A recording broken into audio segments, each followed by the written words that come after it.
जय श्री राम, जय बागेश्वर धाम, जय माता दी। दोस्तों, आई मैया के नवरात्रि और हम सब बड़ी धूमधाम से मनाएंगे। और आपको बता दूं, 22 मार्च बुधवार से नवरात्रि आरंभ हो रहे हैं और इनका समापन होगा 30 मार्च को। नवरात्रि में पूरे 9 दिनों तक माँ दुर्गा के 9 स्वरूपों की पूजा उपासना की जाती है। इस बार फिर से एक बार माँ कैलाश पर्वत से उतरकर हम सब के बीच अपने मायके आएंगी। इन 9 दिनों चारों तरफ ही धार्मिक उत्साह का माहौल रहता है। माँ के आगमन की तैयारी की जाती है। और ज्योतिष शास्त्र में एक जो चीज बहुत महत्वपूर्ण है, जो कि हम देखते हैं कि माँ कौन से वाहन पर आ रही है, इसके द्वारा माँ भविष्य में होने वाली बहुत सी घटनाओं का संकेत देकर जाती है। तो दोस्तों, इस बार माँ की सवारी नौका में आ रही है। जी हाँ दोस्तों, माँ जब भी नवरात्रों में आती हैं तो कुछ न कुछ भविष्य के संकेत देकर जाती हैं। माता रानी के वाहन को शुभ और अशुभ फल का सूचक माना गया है। इसका प्रकृति से लेकर मानव जीवन पर बहुत बड़ा प्रभाव पड़ता है, इसलिए माता रानी के वाहन को महत्वपूर्ण माना जाता है। ज्योतिष के अनुसार माता रानी इस बार नौका में सवार होकर आएंगी। और जानते हैं माता रानी के नौका में आने का क्या अर्थ है? इसका अर्थ है कि जब दुर्गा माँ हाथी पर सवार होकर आती हैं तो अधिक वर्षा होती है। घोड़े पर माँ दुर्गा सवार होकर आती हैं तो युद्ध के हालात पैदा होने के संकेत मिलती हैं। और नौका पर सवार होकर आना बहुत ही सर्व सिद्धिदायक होता है। डोली में सवार होकर आने से महामारी के संकेत मिलते हैं।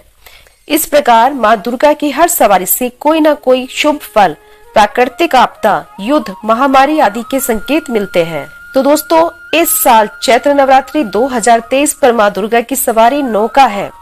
नाव जो कि जल परिवहन का साधन होती है। ऐसे में माँ दुर्गा जब नौका पर आती है तो यह अच्छी बारिश और अच्छी फसल का संकेत होता है। नौका वाहन के साथ माँ दुर्गा के आगमन या प्रस्थान करने का अर्थ होता है कि माता रानी से वह सब कुछ प्राप्त होगा जो आपको चाहिए। दिन के अनुसार भी माता रानी की सवारी तय होती है। नवरात्रि के आरंभ अगर सोमवार या रविवार के दिन से होता है तो माँ दुर्गा का वाहन हाथी होता है। नवरात्रि अगर शनिवार या मंगलवार से होती है तो माता रानी घोड़े पर सवार होकर आती है। गुरुवार या शुक्रवार से नवरात्रि की यदि शुरुआत होती है तो माँ का आगमन डोली पर होता है। और वहीं यदि बुधवार से अगर नवरात्रि शुरू होती है तो माँ दुर्गा का वाहन नौका होता है। नवरात्रि के पवित्र दिनों में 9 दिनों तक माता रानी की उपासना की जाती है। इन दिनों में माँ को प्रसन्न करने के लिए भक्तजन व्रत व पूजा अनुष्ठान करते हैं।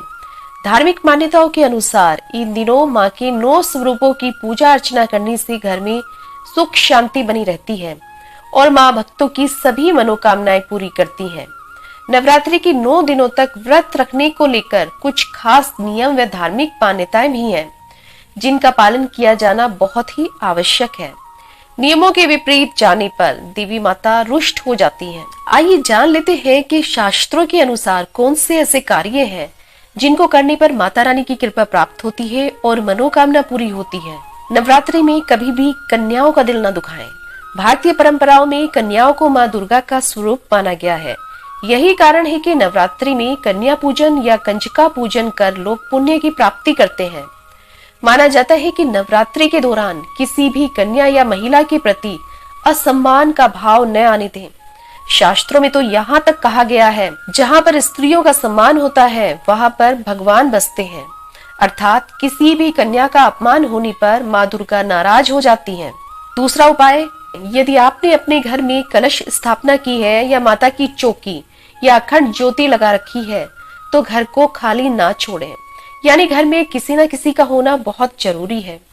साथ ही साथ व्रत के दिनों में आपको दिन में नहीं सोना चाहिए। तीसरा उपाय, नवरात्रि के दिनों में बहुत से लोग व्रत में होते हैं और ऐसे में कलह करने से बचना चाहिए, क्योंकि कलह से व्रतधारी की आत्मा को दुख पहुंचता है, जिससे देवी मां रुष्ट हो सकती है। तो ऐसे में कोशिश करें कि हर प्रकार के वाद विवाद से दूर रहें। श्री रामचरितमानस में भी ऐसा कहा गया है कि जहां सुमति तहां संपत्ति नाना, जहां कुमति तहां विपत्ति निदाना। लड़ाई झगड़े वाले घर में लक्ष्मी नहीं ठहरती। चौथा उपाय, माना जाता है कि व्रत करने वाले को नवरात्रि की 9 दिनों तक अपना समय फिजूल की बातों में न लगाकर धार्मिक ग्रंथों का अध्ययन करना चाहिए। इन दिनों दुर्गा चालीसा या दुर्गा सप्तशती का पाठ कर सकते हैं।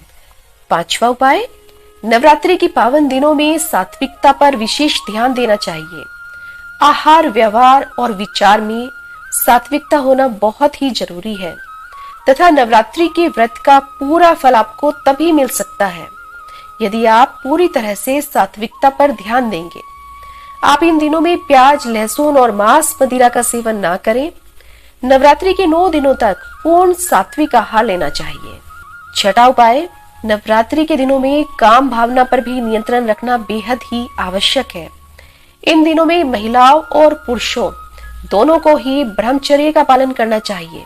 माँ की पूजा अर्चना साफ मन से करने पर ही माँ प्रसन्न होती है, इसलिए इन दिनों में शारीरिक संबंध नहीं बनाने चाहिए। तो दोस्तों, ये थे कुछ ऐसे छोटे छोटे से उपाय जिन्हें यदि आप ध्यान में रखेंगे तो माता रानी का आशीर्वाद सदैव आप पर और आपके परिवार पर बना रहेगा। तो दोस्तों, यदि आपको ये हमारे द्वारा दी गई जानकारी पसंद आई है तो चैनल को सब्सक्राइब और वीडियो को लाइक करना ना भूलें। आपसे फिर से भेंट होगी इसी तरह की अन्य जानकारी के साथ। जय माता दी, जय श्री राम, जय बागेश्वर धाम।